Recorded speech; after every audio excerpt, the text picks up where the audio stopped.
तो हम लोग देखते थे कि अटेंडेंस ड्रॉप होती है आफ्टर हाफ ईयरली एग्जाम्स और दिवाली वाले सेशन में, बिकॉज कुछ लोग जो हैं वो बोर्ड्स की तरफ पूरी तरीके से गाड़ी मोड़ देते हैं अपनी। हाँ, पेरेंट्स प्रेशर बोल दीजिए या कुछ भी बोल दीजिए, नंबर नहीं आए हाफ ईयरली में, पेरेंट्स ने बैठ के समझाया।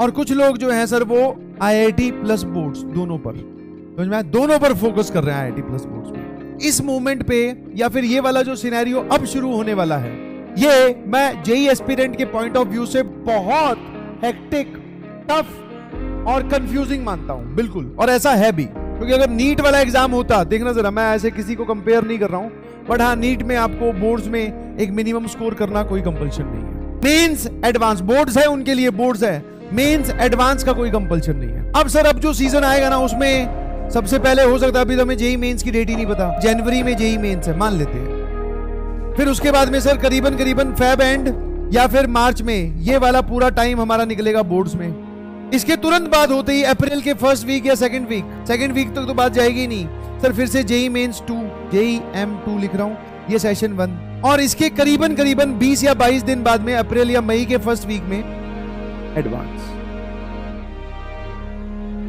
और सर इन सबको स्टार्ट करने से पहले समझना जरा ध्यान से, इससे पहले तो अभी असली दौड़ बाकी है, syllabus completion, 11th revision plus boards का प्रैक्टिकल, बहुत सारी इसकी में उल जुलूल चीजें हैं, बोर्ड्स के प्रैक्टिकल और पता नहीं क्या क्या। तो आप देख रहे हो आगे आने वाली जो लाइफ है या फिर आगे आने वाले जो थोड़े मंथ्स हैं वो बहुत ही डिफिकल्ट या फिर हेक्टिक रहने वाले हैं।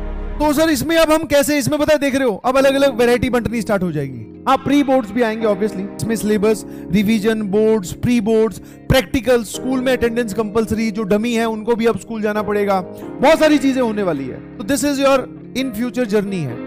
अब ये अकेला बच्चा जो घर पे बैठा है, थोड़ा मासूम है, मैं समझ पा रहा हूं, तो वो इन सब चीजों को देख के घबरा जाता है, इन सब चीजों को देख के घबरा जाता है। इस पूरी सिचुएशन में एक ही इंसान है जो आपकी मदद करेगा, वो है आप खुद। और खुद की मदद आप खुद तभी करते हैं जब आप पढ़ाई कर रहे हैं। चाहे आप बोर्ड्स दो, वो अलग बात है कि सवालों का लेवल अलग अलग है, डिफरेंट थिंकिंग है, अप्रोच अलग अलग है, बट अगर मैं इन सभी चीजों में एक कॉमन देखूं तो मुझे एक चीज कॉमन दिखाई देती है, स्टडी टेबल पे बैठकर। प्रैक्टिकल फाइल की बात कर लो सर, स्टडी टेबल पे बैठ के बनानी पड़ती है, बोर्ड्स में भी डेरिवेशन वगैरह देखनी पड़ती है, फिर रिवीजन करेंगे तो वो तो है ही सर, मेंस और एडवांस का तो खेल ही अलग है।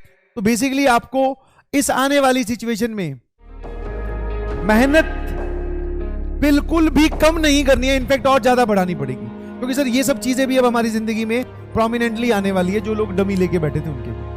और इसमें आपको एक फीलिंग ऑफ नेगेटिविटी या फिर आप ऐसा बोल सकते हो एक इनसिक्योरिटी आपको रहेगी। आपको हमेशा ऐसा लगेगा कि यार बोर्ड 75% आ पाएगी कि नहीं आ पाएगी, क्या मैंने तैयारी सही की है कि नहीं की है। तो वो जो तुम्हारे पास फीलिंग ऑफ डाउट है वो रहेगा, सबके मन में रहता है। तो आप परेशान मत होना उस बात को लेकर, पहले ही बता दे रहा हूँ, सबके मन में रहता है, सबके मन में ही रहता है, आप उस बात को लेकर परेशान नहीं है। कहाँ का दशहरा फेमस है? वैसे तो कोटा का सबसे ज्यादा फेमस है,